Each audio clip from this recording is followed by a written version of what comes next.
Good morning. Today we discussing paper 8 cluster C1 spectroscopy, organic spectroscopy techniques. Okay. So here in which in the last two classes we have to see nature of nucleases and the principles of NMR spectroscopy and the principles of NMR spectroscopy. The principles of NMR spectroscopy is studied about. One is the quantum approach and another one is the classical approach. So what is the quantum approach means? The nucleuses are considered as quantized energy levels. Okay. In classical approach, the nucleus is considered as a gyroscope. The nucleus is considered as gyroscope. So these two are the principles and theories of NMR spectroscopy. Okay. So let us discuss about another one is the chemical shift. Very important essay question is chemical shift.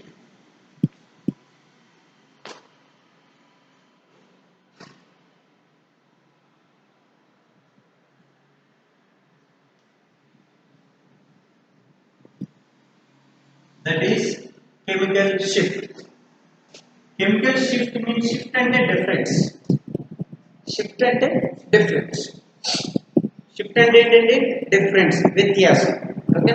Chemical shift means ఏంటంటే ఇప్పుడు NMR spectroscopy కనుక చూసుకుంటే NMR spectroscopy ఏమి study చేస్తుంది అంటే దేనికోసం తెలుసుకుంటుంది అన్నది కనుక చూస్తే the NMR spectroscopy studied about the difference in the chemical environment of the nucleuses in a molecule. అంటే మాలిక్యూల్లో ఉన్న వేర్వేరు న్యూక్లియసెస్ యొక్క కెమికల్ ఎన్విరాన్మెంట్ ని తెలుసుకుంటుంది. దీన్నే మనం ఏమంటామంటే it's identifying the how many number of neighbouring protons are there. Neighbouring protons అంటే for example CH3 CH2 CH2 Cl. This is one compound propyl chloride. ఓకేనా. సో ఇక్కడ ప్రొపైల్ క్లోరైడ్ కనుక తీసుకుంటే ఇక్కడ ప్రోటాన్స్ కనుక తీసుకుంటే ఈ ప్రోటాన్స్ మూడు కూడా కెమికల్లీ నాన్ ఈక్వివాలెంట్. ఇక్కడ మీరు తెలుసుకోవాలి NMR స్పెక్ట్రోస్కోపీలో chemical equivalent, chemically non equivalent. Chemically equivalent అంటే ఒక మాలిక్యూల్లో ఉన్న రెండు కార్బన్స్ మీద ఉన్న ప్రోటాన్ యొక్క కెమికల్ ఎన్విరాన్మెంట్ కనుక ఒకటే కనుక అయితే దాన్ని కెమికల్లీ ఈక్వివాలెంట్ ప్రోటాన్స్ అని అంటారు. ఓకేనా. ఆ రెండింటి యొక్క కెమికల్ ఎన్విరాన్మెంట్ ఒకటి కాకపోతే దాన్ని కెమికల్లీ నాన్ ఈక్వివాలెంట్ ప్రోటాన్స్ అని అంటారు. ఓకేనా. సో ఫస్ట్ ఇది తెలుసుకుంటే కెమికల్ షిఫ్ట్ డిఫరెన్స్ అనేది దేనికోసం స్టడీ చేస్తున్నామో మనకి క్లియర్గా అర్థమవుతుంది. కాబట్టి మీకు ముందు chemical equivalency, chemical non equivalency కోసం తెలుసుకున్నాం. సో ఇక్కడ ఇది ఎగ్జాంపుల్ చెప్పాం కదా, ఇది ఏ సెట్ ఆఫ్ ప్రోటాన్, ఇది బి సెట్ ఆఫ్ ప్రోటాన్, ఇది సి సెట్ ఆఫ్ ప్రోటాన్. అంటే what is the indication of ABC? ABCD and ABC అనే మూడు నోటేషన్స్ ఎందుకు ఇచ్చాయంటే ఏ అంటే it's one set of protons. అంటే దీని యొక్క కెమికల్ ఎన్విరాన్మెంట్ దీంతో సమానం కాదు. ఇవి రెండు కెమికల్లీ నాన్ ఈక్వివలెంట్, వేరు ఎన్విరాన్మెంట్ కలిగి ఉంటాయి. ఇది ఒకటి కాదు. ఈ మూడు ఒకదానితో ఒకటి సరిపోల్చలేవు. అంటే వేరు కెమికల్ ఎన్విరాన్మెంట్ ఓకేనా చూపిస్తుంది. ఓకేనా. అంటే ఎలా చూపిస్తామంటే for example what is the chemical equivalency అంటే ఫస్ట్ సపోజ్ CH3 అనేది తీసుకోండి, ఈథేన్. ఇక్కడ CH6 ఈథేన్ కనుక తీసుకుంటే ఇక్కడ రెండు సెట్ ఆఫ్ ప్రోటాన్స్ ఉన్నాయి, CH3 ఉంది, CH3 ఉంది. బట్ ఇక్కడ చూడండి CH3కి ఏదైతే కెమికల్ ఎన్విరాన్మెంట్ ఉందో CH3 కూడా అదే ఉంటుంది. అంటే ఇవి రెండు కూడా కెమికల్ ఎలా ఉంటుంది, ఒకటే ఉంటుంది. అప్పుడు 6 ప్రోటాన్స్ కూడా ఒకే వాల్యూని చూపిస్తుంది. ఇక్కడ కెమికల్లీ ఈక్వలెంట్ నాన్ ఈక్వలెంట్ అనేది దేని మీద ఆధారపడి ఉంటున్నాయి అంటే ఇక్కడ ఉన్న కార్బన్ ప్రోటాన్స్ యొక్క electron density. Electron chemical environment means very important.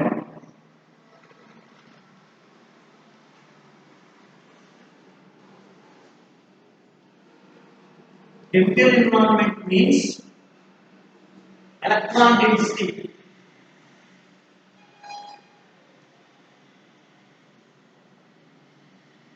Electron density on that carbon, on that atom.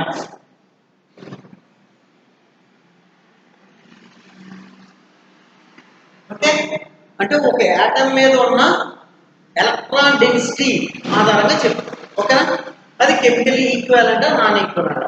అంటే కెమికల్ ఎన్విరాన్మెంట్ అంటే దేని మీద ఆధారపడుతున్నాయి అంటే ఇక్కడ చూడండి, ఇక్కడ CH3 అనేది రెండు కూడా ఒకే రకమైన ఎలక్ట్రాన్ డెన్సిటీని కలిగి ఉంటుంది కాబట్టి అవి రెండు కూడా ఒకే రకమైన కెమికల్ ఎన్విరాన్మెంట్ ని చూపిస్తున్నాం.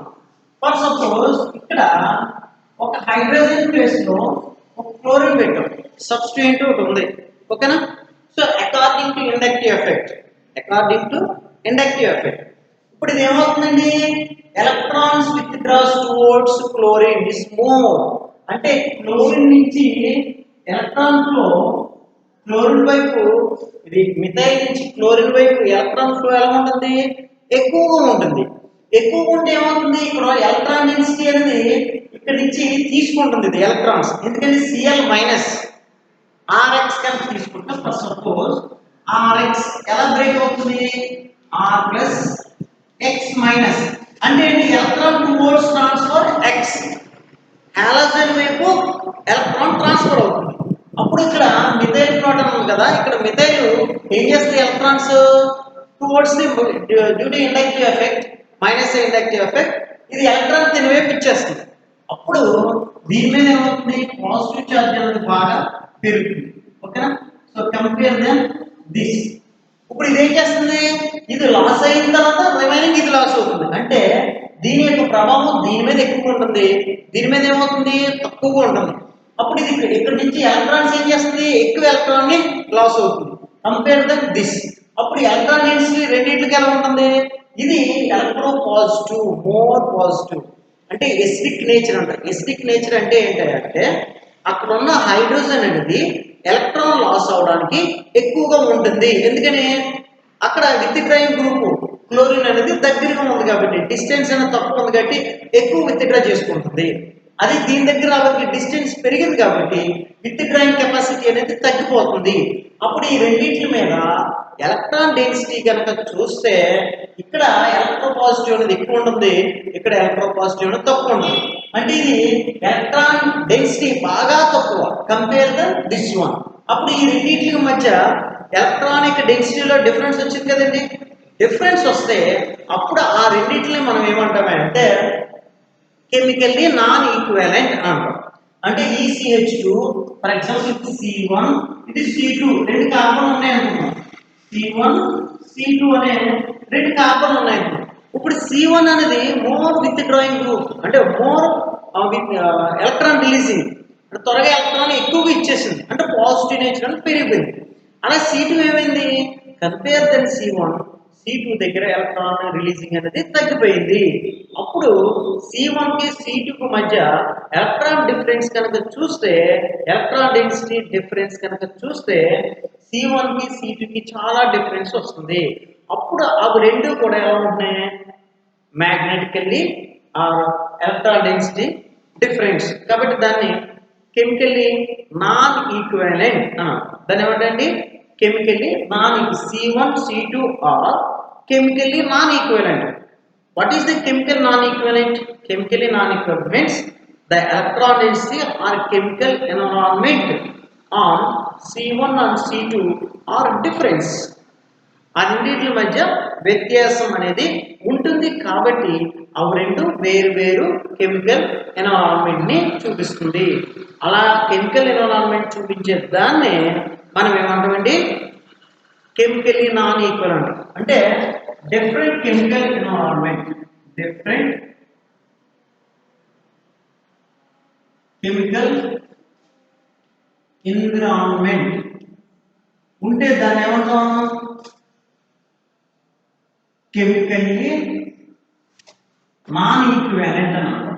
నాన్ ఈక్వివాలెంట్ అని అంటాం. కెమికల్లీ నాన్ ఈక్వివాలెంట్ అని అంటాం. అర్థమైందండి? అంటే కెమికల్ ఎన్విరాన్మెంట్ డిఫరెన్స్ కనుకుంటే ఆ రెండింటిని మనం అంటాం కెమికల్లీ నాన్ ఈక్వివాలెంట్ అంటాం. ఇప్పుడు అర్థమైందండి? Chemical equivalent, chemically non equivalent. Okay, so ఇక్కడ చూద్దాం. ఇప్పుడు ఇక్కడ సబ్స్టిట్యూషన్ ఉంది కాబట్టి రెండు డిఫరెన్స్. ఓకేనా? So for suppose CH3O CH3 ఇది చూద్దాం. What is this? ఇక్కడ ether, methyl ether, dimethyl ether. ఇక్కడ ఈ CH3 ఆక్సిజన్ నుంచి ఇది ఎంతైతే డిస్టెన్స్ ఉందో ఇది అంతే డిస్టెన్స్ ఉంది. అవునా? అప్పుడు ఈ రెండు కూడా ఏమవుతాయి? కెమికల్ ఎన్విరాన్మెంట్ రెండింటి మీద దీని ప్రభావం దీని మీద ఎంత ఉంటుందో దీని మీద కూడా అంతే ఉంటుంది, సేమ్ డిస్టెన్స్. అప్పుడు ఇవి రెండు కూడా కెమికల్లీ ఈక్వివాలెంట్. ఒకటి ఉంటుంది. ఇంకోటి కెమికల్ ఈక్వివాలెంట్స్ నాన్ ఈక్వివాలెంట్స్ ని ఎలా మనం డెరైవ్ చేస్తామంటే ప్లేన్ ఆఫ్ సిమెట్రీ. ఇఫ్ రెండింటి మధ్య కనుక ఒక ప్లేన్ కనుక హాఫ్ ఆఫ్ ది పార్ట్ కనుక విడదీయగలిగితే అప్పుడు ఇటువైపు ఉన్నది ఒకే రకమైన కెమికల్ ఎన్విరాన్మెంట్ ని చూపిస్తుంది అని అంటాం. ఓకేనండి? సో ఈ విధంగా కెమికల్ ఈక్వివాలెంట్ నాన్ ఈక్వివాలెంట్ అని అంటాం. ఇప్పుడు ఇక్కడ కనుక చూస్తే 1 2 3 ఈ మూడు చూడండి. ఇది ఎలక్ట్రాన్ లాస్ బాగా ఎక్కువ ఉంటుంది కంపేర్ టు దిస్. దీనికి ఎక్కువగా ఉంటుంది దీనికన్నా. అప్పుడు ఈ మూడింటి యొక్క ఎలక్ట్రాన్ డెన్సిటీ డిఫరెన్స్ ఉంటుంది కదండి. అప్పుడు ఆ మూడింటికి డిఫరెంట్ ఎలక్ట్రాన్ నెగిటివిటీ, అంటే different electron negativity, electron density means different chemical environment ఉన్నాయి. అంటే అక్కడ మూడు వేరు ప్రోటాన్స్ ఉంటాయి. ఇప్పుడు మనం రేడియో ఫ్రీక్వెన్సీ రేడియేషన్ ఇస్తున్నాం కదా. ఇప్పుడు దీనికి ఏమిస్తున్నాం? Then you have to give. మనం ఇక్కడ ఇది మాలిక్యూల్, మనకి ఈ న్యూక్లియస్ మనం ఏమిస్తున్నామండి? రేడియో ఫ్రీక్వెన్సీ రేడియేషన్ అని ఇస్తున్నాం. ఇప్పుడు ఇచ్చిన రేడియో ఫ్రీక్వెన్సీ రేడియేషన్ అనేది ఇది ఒకలాగా అబ్జర్వ్ చేసుకుంటుంది, ఇది ఒకలాగా అబ్జర్వ్ చేసుకుంటుంది, ఇది ఒకలాగా అబ్జర్వ్ చేసుకుంటుంది. అంటే ఈ మూడు ఒకే రకంగా రేడియో ఫ్రీక్వెన్సీ రేడియేషన్ ని అబ్జర్వ్ చేసుకోవడం లేదు. అర్థం చేసుకోండి మీకు కాన్సెప్ట్. దీన్ని బట్టి డెఫినేషన్ అనేది వస్తుంది. The definition is derived from this. Okay, దీని నుంచే మనం డిరైవ్ చేస్తాం. అంటే మనం ఎప్పుడైతే వీటికి రేడియో ఫ్రీక్వెన్సీ రేడియేషన్ 60 మెగాహెర్ట్జ్ అనేది ఇచ్చామో RF వాల్యూ, అప్పుడు ఈ మూడు కూడా ఎలా అబ్జర్వ్ చేయట్లేదు? ఒకే రకంగా అబ్జర్వ్ చేయట్లేదు. మరి ఎలా అబ్జర్వ్ చేస్తుంది? డిఫరెంట్ గా. ఇది ఒకలాగా అబ్జర్వ్ చేస్తుంది, ఇది ఒకలాగా అబ్జర్వ్ చేస్తుంది, ఇది ఒకలాగా. మరి ఎంత అబ్జర్వ్ చేసింది అనే దాన్ని మనం ఎలా కాల్కులేట్ చేస్తాం? కెమికల్ షిఫ్ట్ అనేది ఏంటి అంటే, షిఫ్ట్ అంటే ఒక మాలిక్యూల్లో రెండు వేరు ప్రోటాన్స్ ఉన్నప్పుడు ఓకే, ఆ ప్రోటాన్స్ మనం ఇచ్చిన రేడియో ఫ్రీక్వెన్సీ రేడియేషన్ ని ఎంత అబ్జర్వ్ చేసింది, ఎలా అబ్జర్వ్ చేసింది అన్నది మనం ఐడెంటిఫై చేయాలి. ఐడెంటిఫై చేయాలంటే ఇక్కడ ఏమవుతుంది అంటే, ఇక్కడ మూడు రకాలైన ప్రోటాన్స్ ఉన్నాయి. ఈ మూడు రకాలైన ప్రోటాన్స్ కి ఒకే రకమైన రేడియో ఫ్రీక్వెన్సీ రేడియేషన్ అనేది ఇవ్వడం జరిగింది. ఇప్పుడు ఇవి ఎలా అబ్జర్వ్ చేసుకుంటున్నాయి అని కనుక చూస్తే, ఇవి ఎలా అబ్జర్వ్ చేసుకుంటున్నాయి? డిఫరెన్షియల్లీ అబ్జర్వ్డ్, అంటే వేరుగా అబ్జర్వ్ చేసుకుంటున్నాయి, ఒకదానితో ఇంకోటి సమానంగా లేకుండా. ఎందుకని? ఎలక్ట్రాన్ డెన్సిటీ మారిపోతుంది, అక్కడ ఏం మారుతుంది? మ్యాగ్నెటిక్ ఫీల్డ్ స్ట్రెంత్ మారిపోతుంది. మీకు మొన్న చెప్పాం, ఏదైనా ఒక న్యూక్లియస్ కనుక తీసుకుంటే న్యూక్లియస్ కి నార్త్ సౌత్ పోల్స్ అనేది ఉంటుంది. ఓకేనా? ఈ న్యూక్లియస్ చుట్టూ ఏం చేస్తుంది? ఎలక్ట్రాన్స్ అనేది సర్క్యులేషన్ అనేది జరుగుతుంది. సర్క్యులేషన్ ఆఫ్ ఎనర్జీ ఏమిస్తున్నాను? ఇండ్యూస్డ్ మ్యాగ్నెటిక్ ఫీల్డ్ ఇస్తుంది. అంటే ప్రతి న్యూక్లియస్ కూడా ఒక లిటిల్ మ్యాగ్నెట్ కింద బిహేవ్ చేస్తుంది. ఓకేనా? ఈ మ్యాగ్నెటిక్ ఫీల్డ్ స్ట్రెంత్ ఆధారంగా, అంటే ఇది రిలీజ్ చేసే మ్యాగ్నెటిక్ ఫీల్డ్ దేని మీద ఆధారపడుతుంది అంటే, ఇక్కడ ఉన్న ఎలక్ట్రాన్స్ ఆధారంగా ఆధారపడుతుంది. ఎలక్ట్రాన్స్ అంటే electron density, more number of electrons are there in the nucleus to the generation of magnetic field is more. అంటే ఎలక్ట్రాన్ డెన్సిటీ ఎక్కువగా ఉంటే ఏం చేస్తుంది? మ్యాగ్నెటిక్ ఫీల్డ్ జనరేషన్ ఎక్కువగా ఉంటుంది. ఎలక్ట్రాన్ డెన్సిటీ తక్కువగా ఉంటే ఏమవుతుంది? జనరేషన్ ఆఫ్ మ్యాగ్నెటిక్ ఫీల్డ్ తక్కువగా ఉంటుంది. సో ఇక్కడ ఈ న్యూక్లియస్ మీద ఎలక్ట్రాన్ డెన్సిటీ ఆధారంగా ఉంటుంది. ఇక్కడ చూద్దాం, ఈ కాన్సెప్ట్ ఇక్కడ కనుక చూస్తే ఇక్కడ ఎలక్ట్రాన్ డెన్సిటీ వెరీ పూర్, బాగా poor, very poor compare than here poor, here moderate, moderate. ఇప్పుడు ఎలక్ట్రాన్ డెన్సిటీ తక్కువ ఉంది అంటే అక్కడ జనరేషన్ ఆఫ్ మ్యాగ్నెటిక్ ఫీల్డ్ ఎంత ఉంటుంది? Very poor. ఏముంది? Generation of magnetic field very poor. ఇక్కడ పూర్, ఇక్కడ మోడరేట్. అప్పుడు ఏమవుతుంది అంటే ఇక్కడ మ్యాగ్నెటిక్ ఫీల్డ్ జనరేషన్ న్యూక్లియస్ సొంతంగా చేసుకోవట్లేదు కాబట్టి అదేం చేస్తుంది అంటే మనం ఇచ్చిన రేడియో ఫ్రీక్వెన్సీ రేడియేషన్ ని ఎక్కువగా తీసుకుంటుంది. అంటే ఇక్కడ absorbs of the RF value ఎంత ఉంటుంది? ఎక్కువ ఉంటుంది, మోర్. ఇక్కడ ఎంత ఉంటుంది? మోడరేట్, ఇక్కడ లో. ఓకేనా? అంటే మనం ఇచ్చిన వాల్యూస్, మనం ఇచ్చిన రేడియో ఫ్రీక్వెన్సీ రేడియేషన్ వాల్యూస్ ఎలా ఉంటుంది? ఇక్కడ ఎక్కువగా ఉంటుంది, ఇక్కడ తక్కువ ఉంటుంది, ఇక్కడ బాగా తక్కువ ఉంటుంది. అప్పుడు ఈ మూడు కూడా ఒకే రకమైన ఎనర్జీని అబ్జర్వ్ చేస్తున్నాయని లేదు, వేరువేరుగా అబ్జర్వ్ చేస్తున్నాం మనం ఇచ్చిన రేడియో ఫ్రీక్వెన్సీ రేడియేషన్. ఈ అబ్జర్వేషన్ యొక్క డిఫరెన్స్ ని కనుగొనడానికి ఉపయోగించిందే ఈ chemical shift. Are you clear to understand? Chemical shift అనేది దేనికి ఉపయోగిస్తున్నాం? ఏదైతే ఒక మాలిక్యూల్లో డిఫరెంట్ టైప్స్ ఆఫ్ న్యూక్లియసెస్ ఉన్నాయో ఆ న్యూక్లియసెస్ కి రేడియో ఫ్రీక్వెన్సీ రేడియేషన్ ఇచ్చినప్పుడు వాటి యొక్క మ్యాగ్నెటిక్ ఫీల్డ్ స్ట్రెంత్ ఆధారంగా, అంటే ఎలక్ట్రాన్ డెన్సిటీ ఆధారంగా అవి రేడియో ఫ్రీక్వెన్సీ రేడియేషన్ ని అబ్జర్వ్ చేసుకుంటాయి. అబ్జర్వ్ చేసుకున్న దాంట్లో వ్యత్యాసం అనేది వస్తుంది కదా, డిఫరెన్స్. ఆ డిఫరెన్సెస్ ని కాల్కులేట్ చేయడానికి మనకి ఇక్కడ కెమికల్ షిఫ్ట్ అనే దాన్ని యూజ్ చేస్తున్నాం అన్నమాట. ఈ కెమికల్ షిఫ్ట్ లో వచ్చే వాల్యూస్ అన్ని కూడా ఎలా ఉంటాయంటే అర్థం కదండి. ఇప్పుడు కెమికల్ షిఫ్ట్ దేనికి మనం కాల్కులేట్ చేస్తున్నది ఒక మాలిక్యూల్ లో ఉన్న డిఫరెంట్ ప్రోటాన్స్ యొక్క observation of the radio frequency radiation అనేది వ్యత్యాసంలో ఉంటుంది కాబట్టి ఆ వ్యత్యాసాన్ని తెలుసుకోవడానికి మనం ఈ కెమికల్ షిఫ్ట్ అనేది యూజ్ చేస్తాం, ఆ వాల్యూస్ మెన్షన్ చేయడం. ఓకే, నెక్స్ట్ చూద్దాం. ఇప్పుడు కెమికల్ షిఫ్ట్ ని ఎలా డిఫైన్ చేస్తాం అంటే కెమికల్ షిఫ్ట్ ని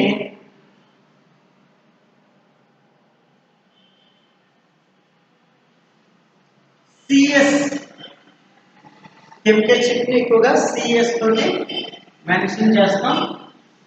ఈ కెమికల్ షిఫ్ట్ ని ఎలా చెప్తామంటే the difference in between the precessional frequency, అంటే ఫ్రీక్వెన్సీ అంటే మ్యూ వాల్యూ. ఇక్కడ ఎన్ఎంఆర్ లో రేడియేషన్ ని ఇక్కడ మెగా హెచ్ ఫ్రీక్వెన్సీలో తీసుకున్నాం కాబట్టి ఫ్రీక్వెన్సీ దేంతో మనం ఇండికేట్ చేస్తాం? మ్యూ. ఓకేనా? మ్యూ తోటి ఇండికేట్ చేస్తాం. ఓకేనా? So the difference in between the precessional frequency of the sample protons. Sample protons అంటే ఏది? మనం ఒక molecule CH3 CH2 CH2 Cl తీసుకున్నాం కదా, దాన్ని శాంపిల్ అంటాం. మనం దేన్నైతే కాల్కులేట్ చేస్తామో దాన్ని శాంపిల్ అంటాం. అంటే ఇక్కడ ఏమనొచ్చు? The difference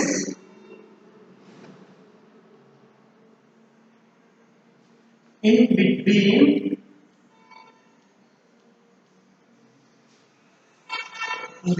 the frequency or precisional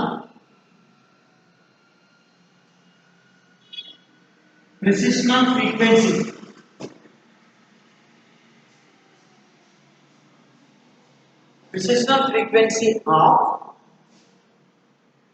sample protons and ఈ precessional frequency of sample protons ని దేంతో కంపేర్ చేస్తామంటే రెఫరెన్స్ ప్రోటాన్స్.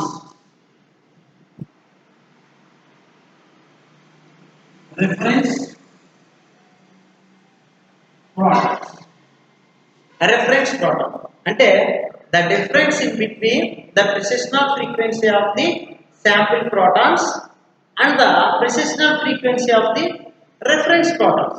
రెఫరెన్స్ ప్రోటాన్స్ అంటే ఏంటి అంటే రెఫరెన్స్ కాంపౌండ్. ఇక్కడ దీనిలో రెఫరెన్స్ కాంపౌండ్ కింద ఒక దాన్ని తీసుకుంటాం, దాని పేరు ఏంటంటే టిఎంఎస్.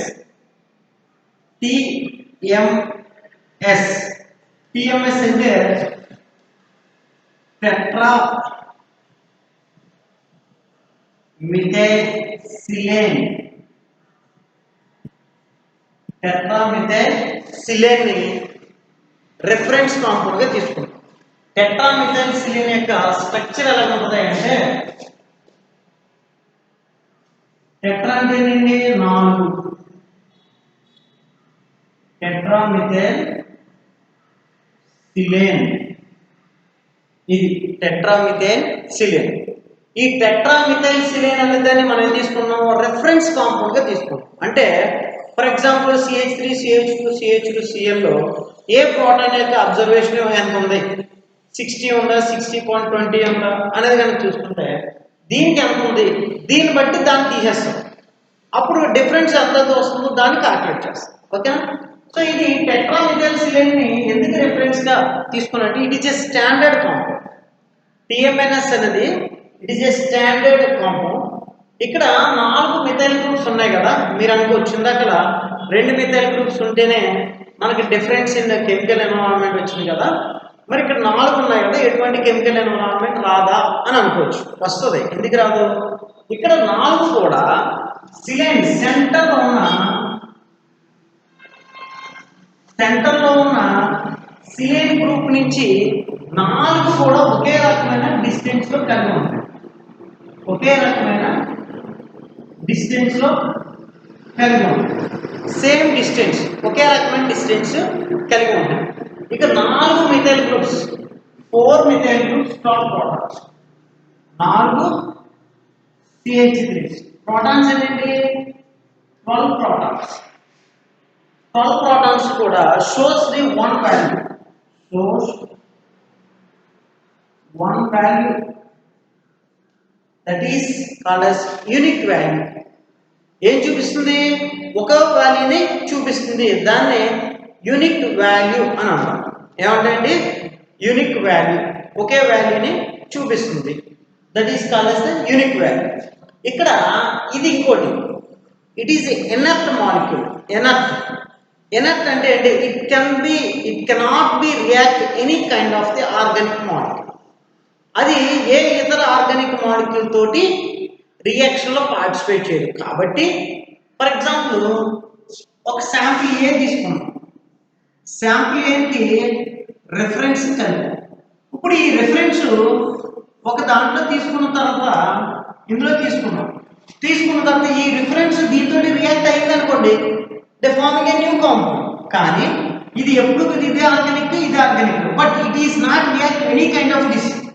ఇందులో కూడా ఏముంటుంది సాల్వెంట్ కూడా ఉంటుంది, సాల్వెంట్ తో కూడా రియాక్ట్ కాదు. అంటే the TMS it can never react, TMNS tetramethyl silane it never react any kind of the organic molecule.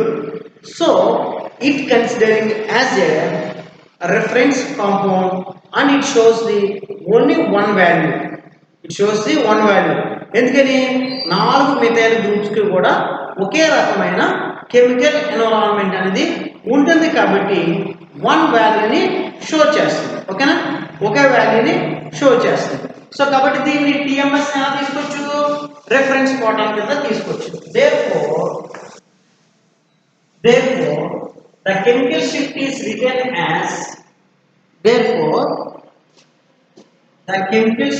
written as mu sample minus mu reference product. అంటే mu sample అంటే ఏంటి, the precision of frequency of the sample protons and the precision of frequency of the reference protons. ఈ రెండింటి యొక్క వ్యత్యాసాన్ని మనం chemical shift అని చెప్పచ్చు. ఓకేనా. సో దీన్ని ఎలా క్యాల్కులేట్ చేస్తాం అంటే ఫర్ ఎగ్జాంపుల్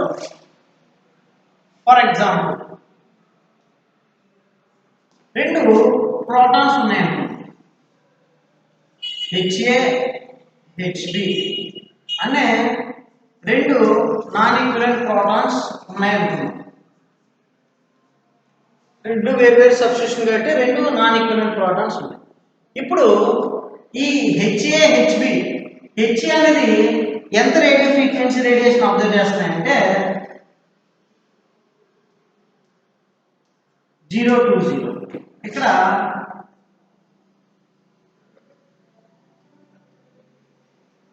040 ఎంత రేడియేషన్ అబ్జర్వ్ చేస్తాం.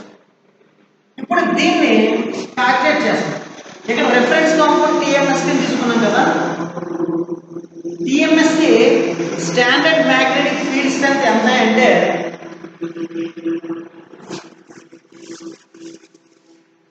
టీఎంఎస్ కి standard magnetic field strength 1.41 Tesla and radio frequency 60 megahertz 60 megahertz. ఓకేనా, ఇప్పుడు దీన్ని క్యాలిక్యులేట్ చేద్దాం. Calculation of next calculation of chemical shift of HA is equal to mu sample minus mu reference. Mu sample అంటే ఎంత? ఇది A.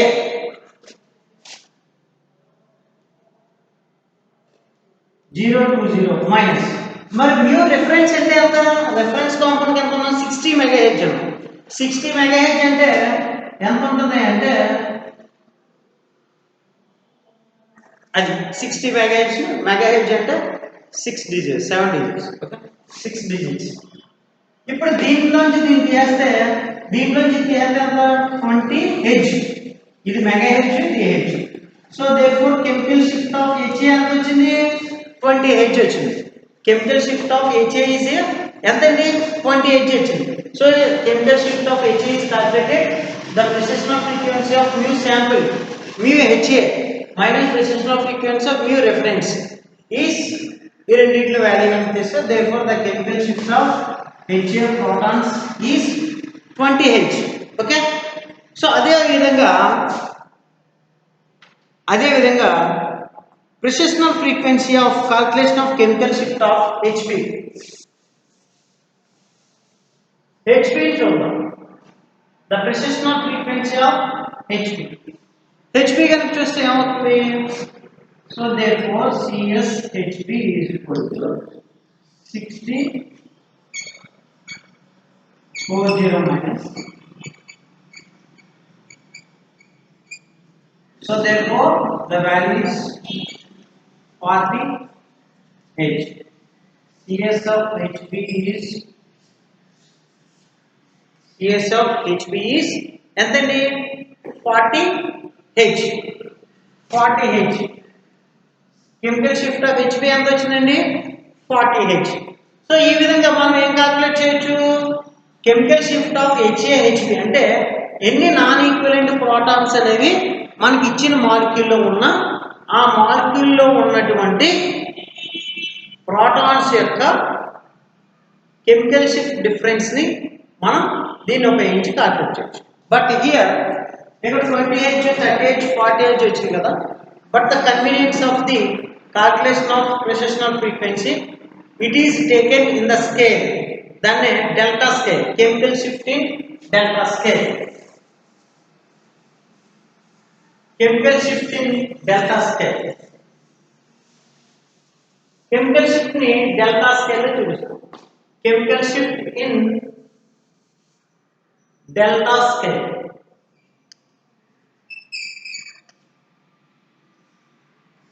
Chemical shift in delta scale దీన్ని ఎలా define చేస్తామంటే the chemical shift of delta scale is the difference in between the precision of frequency of sample protons and precision of frequency of reference proton is divisible అంటే దీన్ని ఎలా రాస్తాం?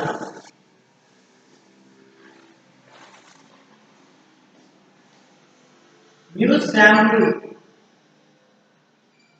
minus mu reference by mu instrument frequency. ఏదైతే instrument frequency ఇస్తున్నో అది into 10⁶ ppm. This is the formula into 10⁶ ppm.